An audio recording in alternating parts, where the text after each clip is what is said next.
السلام علیکم ورحمۃ اللہ وبرکاتہ۔ بچوں کے ایسے اسہال دست جو کہ کسی دوا سے ٹھیک نہ ہوتے ہوں، ان کے لیے یہ ایک سادہ سا نسخہ ہے۔ انار کی یہ کلیاں لے لینی ہیں، کچی کلیاں یہ آج کل مل جاتی ہیں، اور سرو کے درخت کا کچا پھل لینا ہے، اسے جوز السرو کہا جاتا ہے، یہ بھی عام مل جاتا ہے۔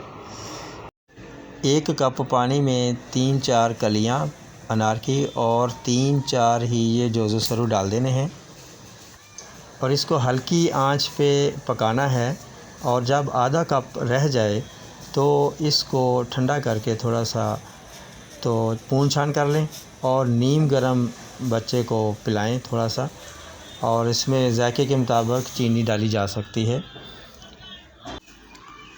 یہ قہوہ وقفے سے دیا جا سکتا ہے۔ اگر بچہ 5 سال تک کا ہے تو اسے 3-4 چمچ دیے جا سکتے ہیں، اور اگر بچہ بڑا ہے تو اسے آدھا کپ پورا بھی پلایا جا سکتا ہے۔ یہ ایک دیسی نباتاتی نسخہ ہے دست اسہال کے لیے جو بچوں کو اکثر ہو جاتے ہیں۔ مزید مشوروں کے لیے آپ کمنٹس میں بھی مجھ سے پوچھ سکتے ہیں، اور ٹائم جو میں نے لکھا ہے اس کے اندر آپ واٹس ایپ پہ کال بھی کر سکتے ہیں۔ تندرستی انمول نعمت ہے، انہی الفاظ کے ساتھ اب اجازت چاہوں گا۔ السلام علیکم ورحمۃ اللہ وبرکاتہ۔